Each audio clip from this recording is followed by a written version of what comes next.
¿Podemos decir que el fracaso tiene un lado positivo? Absolutamente la respuesta es sí. Como hijos de Dios tenemos que ver todas las cosas en nuestra vida a la luz de la Escritura.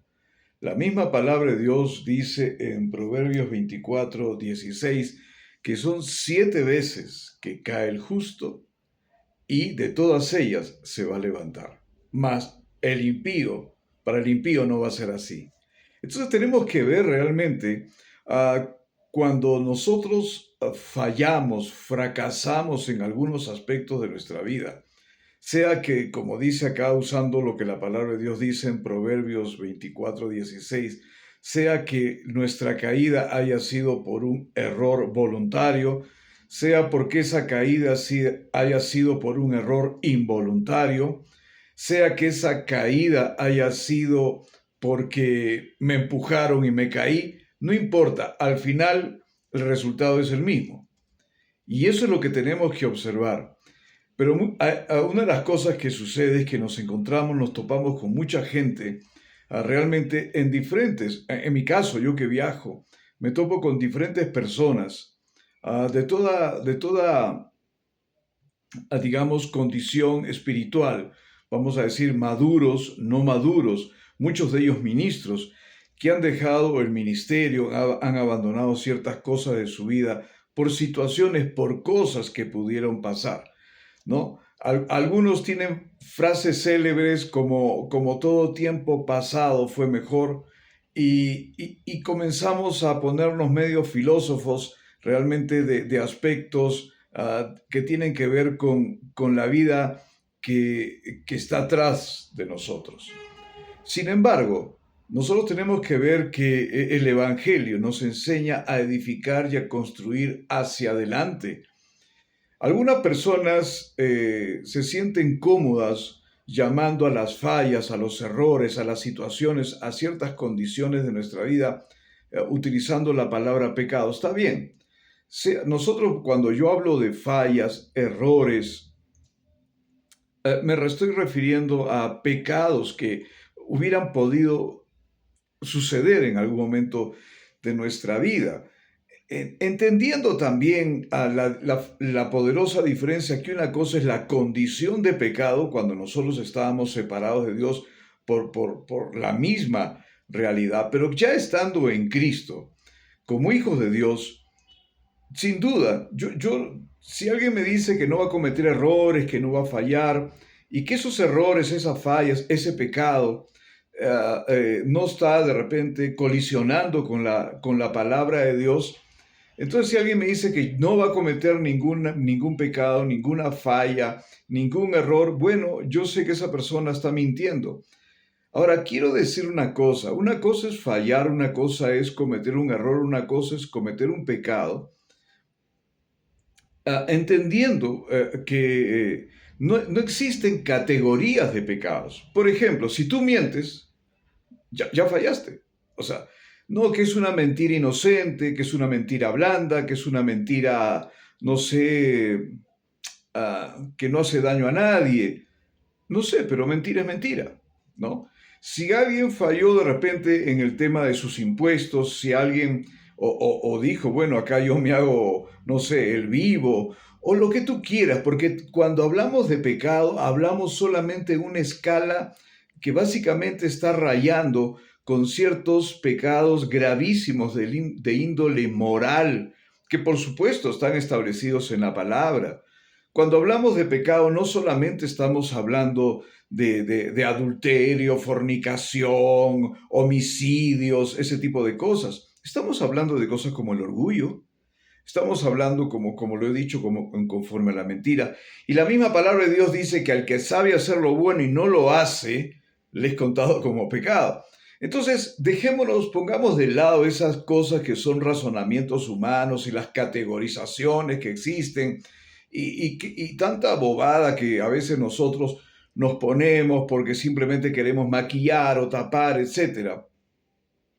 El asunto es que va a haber situaciones en nuestra vida, y es ahí donde quiero enfocarme, que va a haber situaciones en nuestra vida que nos han golpeado, hemos fallado, hemos cometido errores, y estoy hablando en términos generales, ¿no? Entonces, y nosotros pensamos que ahí nuestra vida como hijos de Dios acabó. Tenemos esas ideas y de ahí el enemigo, por supuesto, que va a utilizar esta situación, la situación que sea, para acusarte, para condenarte, para mermar tu vida, para estarte agobiando de una u otra forma. Sin embargo, somos nosotros mismos los que somos responsables de abrazar al Señor, abrazar su verdad, la verdad, abrazar su amor, abrazar su bondad, abrazar su misericordia, abrazar su gracia, o abrazamos la voz del adversario, o abrazamos la voz de muchísimas personas, incluyendo, entre comillas, lindos hermanitos, que están dispuestos simple y sencillamente a hacer, como se dice, leña del tronco caído. Pero la palabra de Dios tiene respuestas para todo eso. Tiene respuestas. Entonces, si algo pasó, y este es un mensaje para animarte, si algo pasó en tu vida, que tú sientas que te alejó de Dios, déjame decirte que el que se alejó de Dios fuiste tú. No fue que tu error, tu falla, tu pecado movió el trono de Dios y lo pasó para otro lado. O sea, eso es un absurdo. Eso no existe, eso no es una realidad. Entonces tenemos que darnos cuenta que cuando nosotros fallamos, los afectados somos nosotros, ¿no? No es que lo estamos afectando a él, no le estamos cambiando el humor, no le estamos cambiando que ya en este caso ya Dios no es amor, ¿no? Entonces, no.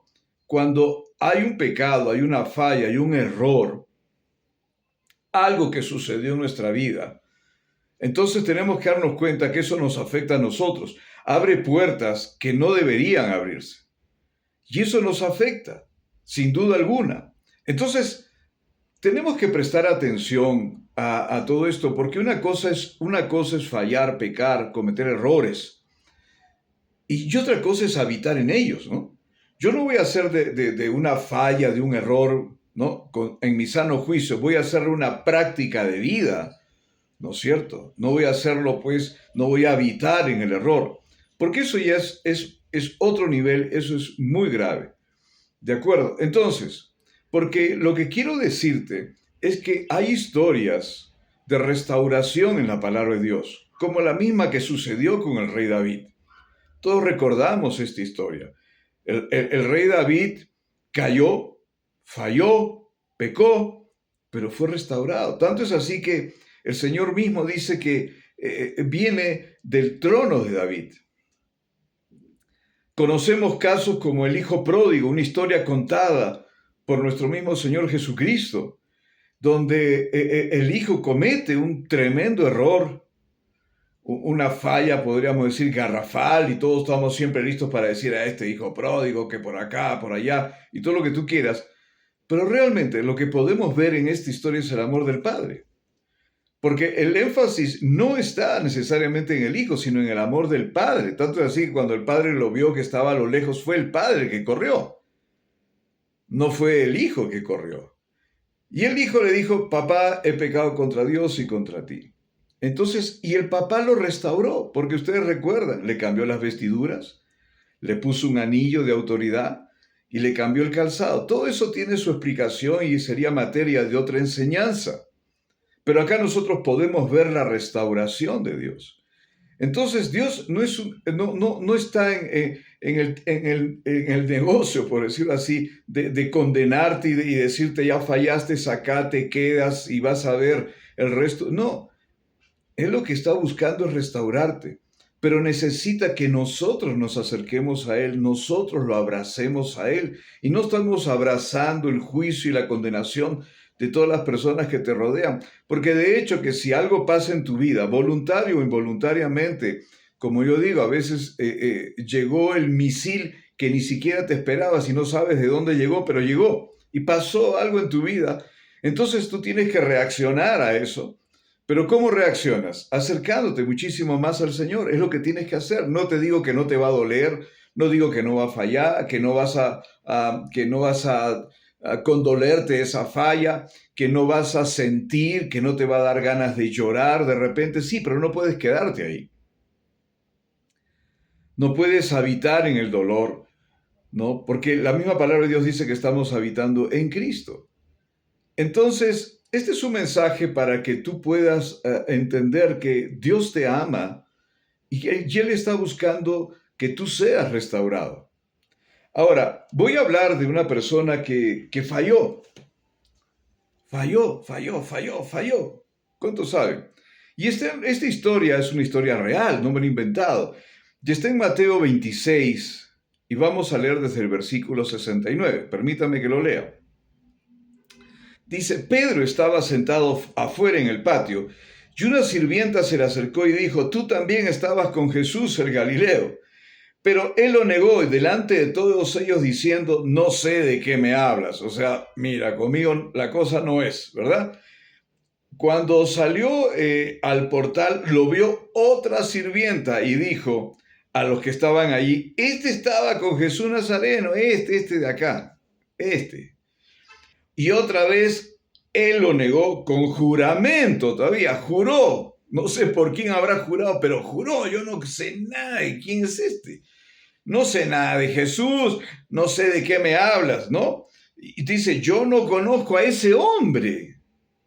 Cuando él mismo había dicho, tú eres el Cristo, el Hijo del Dios viviente, pero ahora yo no te conozco, no sé quién eres. Mira, un poco después se acercaron los que estaban allí y dijeron a Pedro, seguro que tú también eres uno de ellos, porque aún tu manera de hablar te descubre. Entonces él comenzó a maldecir. ¿Qué cosa le habrá salido de la boca? Sabe Dios. Y a jurar. Yo no conozco a este hombre. ¡Wow! Entonces alguien diría, el que me confiesa delante de los hombres, lo confesaré delante de mi Padre. Por el que me niegue de los hombres, yo también lo voy a negar delante de mi Padre. Y lo van a hacer papilla. Jesús pudo chancarlo, puede decir, ¿cómo se te ocurre? Tanto tiempo, 3 años contigo, hemos parado juntos de arriba abajo, te he hecho caminar en el mar, has visto milagros, señales, prodigios, te he sanado a tu suegra, todo lo que Jesús, y pudo haber dicho conmigo, hasta acá llegaste, te pongo las 3 cruces negras, no sé si te vi, no me acuerdo, ¿verdad? Pudo haber dicho Jesús eso, ¿no? Pero dice, Pedro se acordó de lo que Jesús le había dicho, antes de que el gallo cante, me negarás 3 veces. Y saliendo afuera, lloró amargamente. Si eso pasara en este tiempo, si eso pasara en este momento, de seguro que te cae, pues, pero te caen todos. Y encima, gracias a Dios que en esta época no había las redes, ¿no? Porque acá te caen por Threads, por TikTok, te van a caer por YouTube, por Facebook, por Instagram, te van a caer con todo en la calle, por acá, por allá, y siempre están los santurrones, ¿verdad? Que están listos para estirar el dedo y mirar la paja en tu ojo, pero se olvidan que tienen un troncazo en el suyo. Entonces siempre hay gente que es así, o me equivoco. Es así, porque esa es la verdad. Esa es la pura verdad. Entonces siempre hay gente que diría, este Pedro ya no más lo expulsamos de nuestra congregación. Hoy ha chocado con nuestra santa denominación. Imposible que Pedro continúe acá ni hablar. Pedro fuiste, ya olvídate, Pedrito. O sea, acá no pasas. ¿No es cierto? Porque tú no puedes acercarte a mi santidad, tú no puedes acercarte a mi pureza, tú no puedes acercarte. Bueno, miren, gracias a Dios que en esa época no había redes. Pero vamos a ver que Jesús es diferente. Y acá hay algo interesante. Bueno, Jesús fue crucificado, fue sepultado, ¿verdad? Todos conocemos lo que la palabra de Dios nos enseña. Y en Marcos 16:7 dice algo bien interesante. Cuando estamos hablando ya del momento en que Jesús resucitó, fueron corriendo Las mujeres que servían a Jesús llegaron a la tumba, estaban preocupadas cómo van a mover la piedra porque había toda una serie de procedimientos para el cuerpo que estaba ahí sepultado, el del Señor Jesucristo. Entonces pero cuando llegaron encontraron la piedra removida. Y adentro había un hombre, un ángel de hecho, con vestiduras blancas, resplandeciente, y les dijo algo. Miren lo que dice el ángel. Miren, y el ángel no estaba hablando por su propia cuenta, sino que estaba hablando seguro a lo que Jesús le dijo, mira, cuando lleguen, tú vas a decir esto, ¿de acuerdo? Ok. Y el ángel le dijo, pero vayan, digan a sus discípulos y separa aparte a Pedro. Miren cómo es el Señor.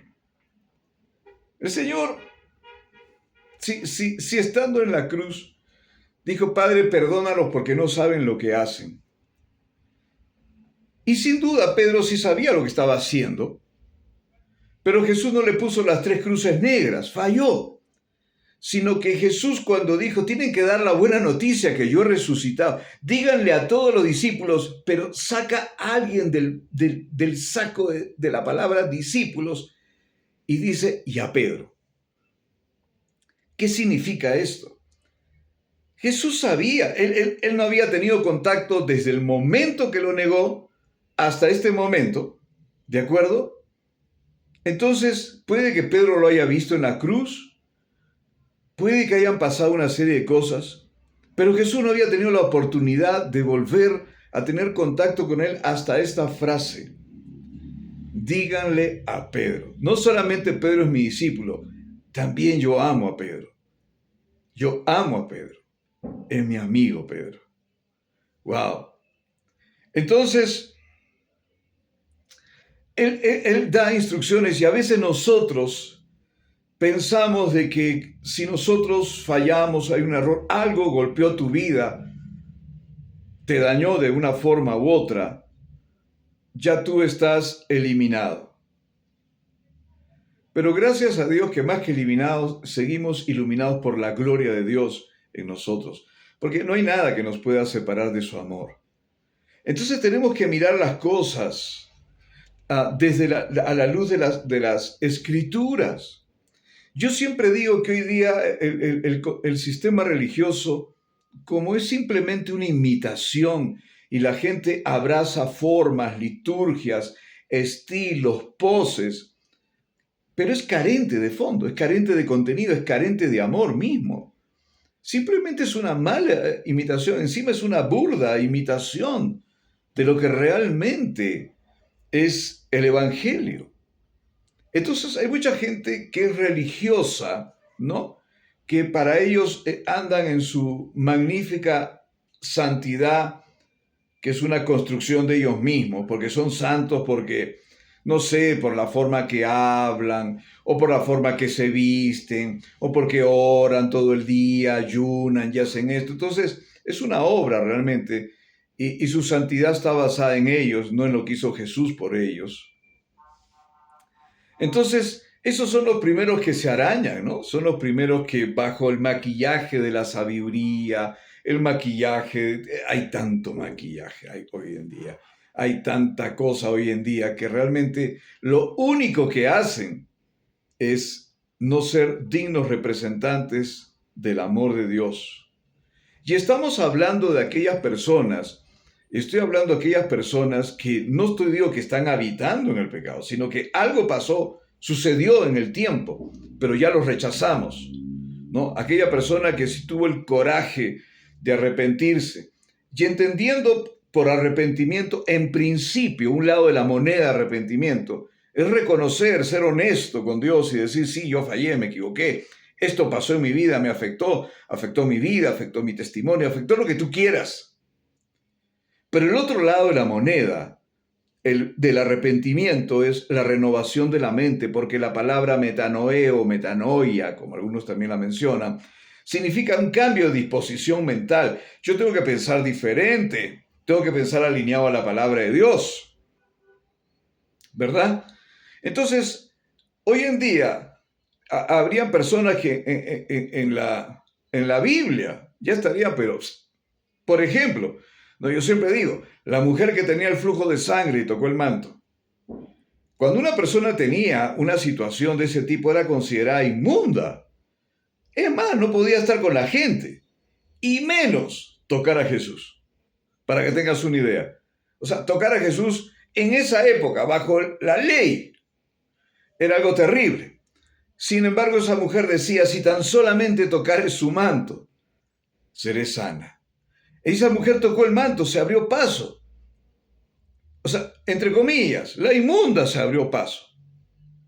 Hoy día, realmente, si alguien estuviera en una condición así, bueno, no sé, creo que volverían a la práctica de la lapidación, ¿no? Hoy día ya no utilizan piedras, utilizan redes, o utilizan lo que sea, esa es la verdad.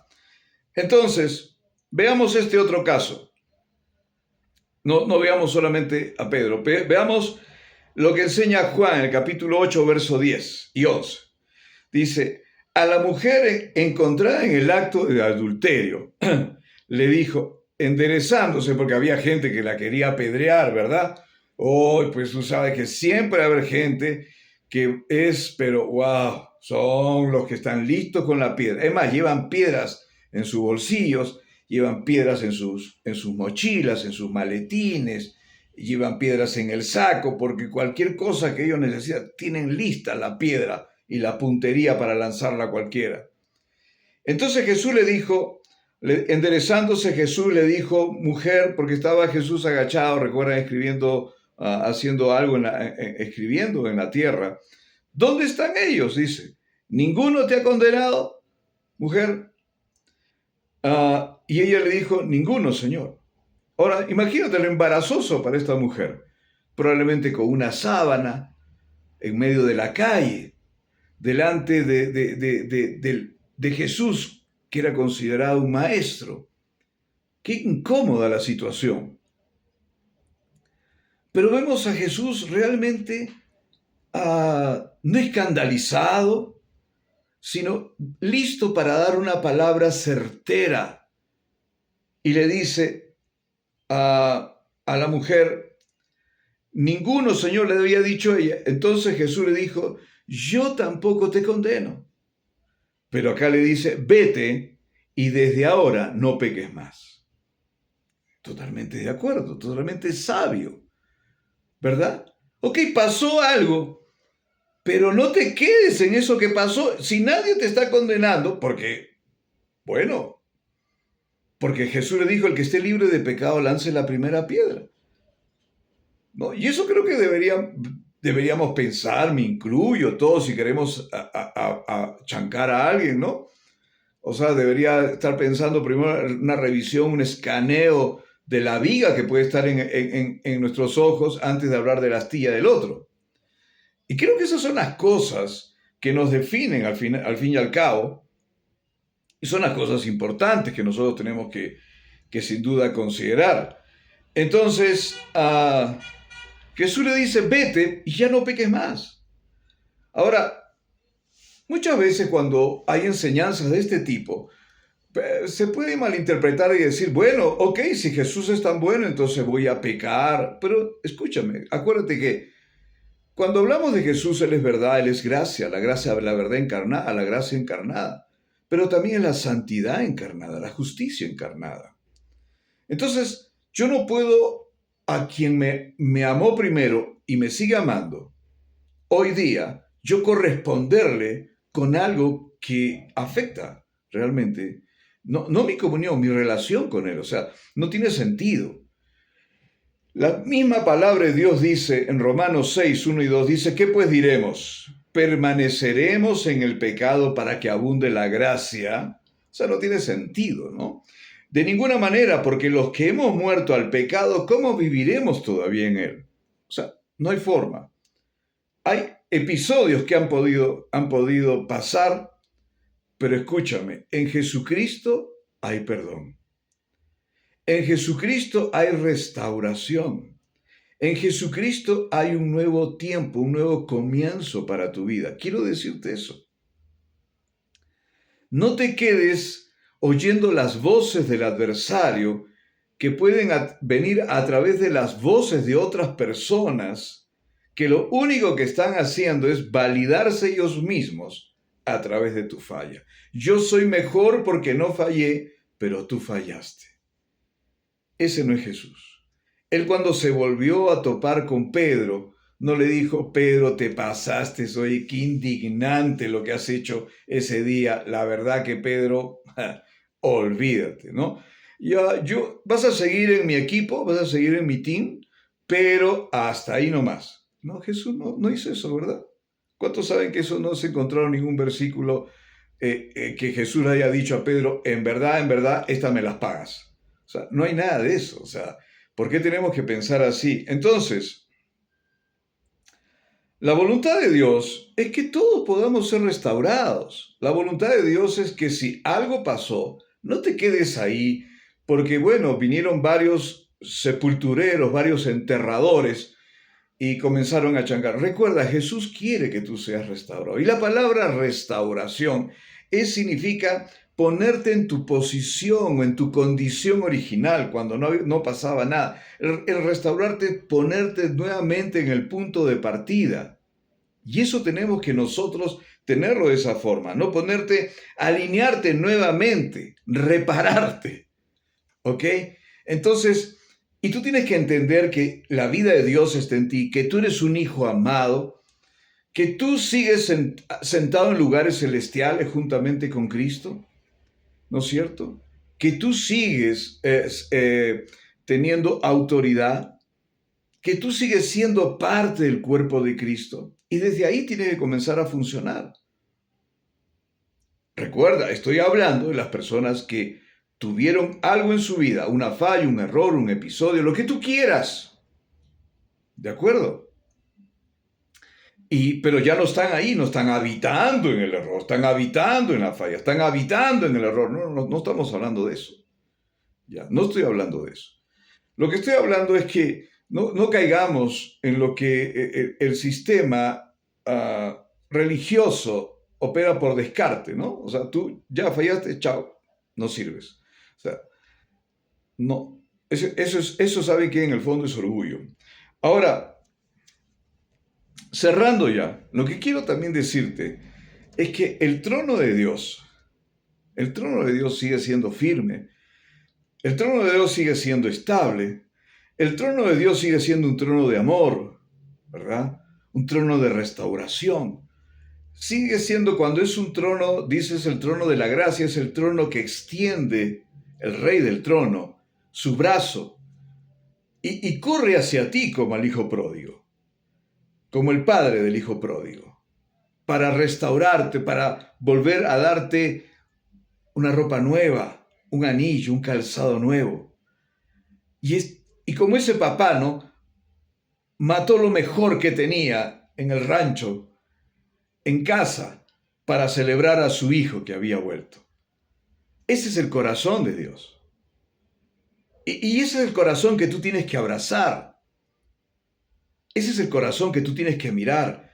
Porque si hay un error, tenemos que no correr del trono, sino correr hacia el trono mismo de Dios. Ahora Hebreos 4, 15 dice: porque no tenemos un sumo sacerdote. ¿Quién es nuestro sumo sacerdote? Jesús. Gloria a Dios. No. Dice que no pueda compadecerse de nuestras flaquezas. Esa palabra, flaqueza o debilidad en algunas versiones, es como una enfermedad o debilidad, ya sea física, y interesante, o moral. Entonces, hay algo que pasó, pero fíjate que el trono está para eso, para que podamos acercarnos. Y dice, ¿no? Uno que ha sido tentado en todo como nosotros, pero no pecó. Entonces habla claramente este versículo. Por tanto, dice: acerquémonos con confianza al trono de la gracia. No es el trono de la condenación, el trono de la lapidación, el trono de que te hago papilla, ¿no es cierto? Y hacemos hashtag y papilla, te chanco, lo que tú quieras, y no es así. No dice: para que recibamos misericordia y hallemos gracia para la ayuda oportuna. Qué tremendo saber que Dios no está mirando nuestras flaquezas, nuestras debilidades, sino que Él está buscando su restauración. Y acá hay un pasaje que se me está yendo, que está en Gálatas 6, y creo que lo dice todo. La problemática no está del lado del Señor, pero acá nosotros tenemos que vernos como quienes somos, ¿no es cierto? Somos el cuerpo de Cristo, somos Jesús en acción, no somos Jesús simplemente de la buena oratoria, del buen discurso, de la palabra linda, pero sin la práctica, sin la ejecución. Porque en Gálatas 6:1 dice, hermanos, ¿no? Si alguien es sorprendido en pecado, ustedes que son espirituales deben restaurarlo con una actitud humilde. ¡Wow! No dice, ustedes que son espirituales, hazlo papilla, hazlo pica pica, hazlo realmente puré, destrózalo, ¿no es cierto? Déjalo añicos, haz todo lo que puedas, inclusive, ¿no es cierto? Invierte si quieres en una red, invierte dinero, entonces, y trátalo pésimo. El problema dentro de las famosas restauraciones que existen en muchos lugares es que no hay maduros. Son una sarta de inmaduros que tratan de restaurar. Y en ese querer restaurar, lo único que hacen es rechazar. Pero de todo eso vamos a tener que rendir cuentas. Porque hablamos que el amor de Dios se ha derramado en nosotros, pero se derramó y se derramó del todo, porque no se quedó en nosotros. Pero si el amor de Dios está en ti, entonces no tiene que haber ningún esfuerzo para que tú funciones o camines en amor. Porque si el amor de Dios está en ti, entonces tú vas a mirar a aquellas personas que de repente están fallando, o fallaron, o qué pasó en su vida, al final se cayeron. Como te digo, ya sea que lo empujaron o como haya sido, lo que tenemos que hacer es restaurarlos. ¿No es cierto? Imagínate que una persona llega a emergencia de un hospital o una clínica, todo golpeado porque viene de un accidente automovilístico, y salen 4 enfermeros y le agarran a puñetes y a patadas. No, para la gloria de Dios te vamos a recibir a patadas y a puñetes. Muchas veces es lo que pasa. ¿No? Porque, acá no estamos permitiendo. Hermanos, el problema es el problema de madurez. Es un problema que si no hay maduros, espiritualmente hablando, como dice la palabra, es imposible que haya restauración. Entonces es importante que como iglesia, como cuerpo, seamos más ejecutivos de la palabra y no filósofos de la palabra. ¿No? Porque ser filósofo es lindo, tener el discurso lindo, la palabra linda, qué sé yo, el discurso maravilloso que impacta y que wow, ¿no? Pero creo que si eso no viene acompañado de acciones, de cosas concretas, de ejecuciones concretas, no sirve de nada. ¿Cuál es el éxito del fracaso? Que podemos ver el amor de Dios, que podemos ver que Dios no cambia, que podemos ver su restauración, que podemos ver que su rostro no es un rostro volteado, sino es un rostro de amor y de ternura hacia nosotros, de bondad, que podemos sentir su abrazo y que podemos ver que Él mismo está involucrado en querer volver a levantarnos una vez más. Y nosotros hemos aprendido la lección, porque tenemos que haber aprendido, ¿verdad? Entonces, creo que eso es lo relevante. Y ahora, eres una persona restaurada, que vas a poder, a través de lo que pasó en tu vida, poder enseñar a otros y decirles, hey, te lo digo en el amor de Dios, no vayas por ese camino. Ese camino no te va a conducir a nada bueno. Ese camino es un camino errado. Ese camino es un camino equivocado, es un camino de dolor, aun cuando parezca todo lo contrario. Qué importante es caminar en el amor de Dios, porque el amor de Dios no es un concepto, es un estilo de vida que se tiene que plasmar y ejecutar constantemente.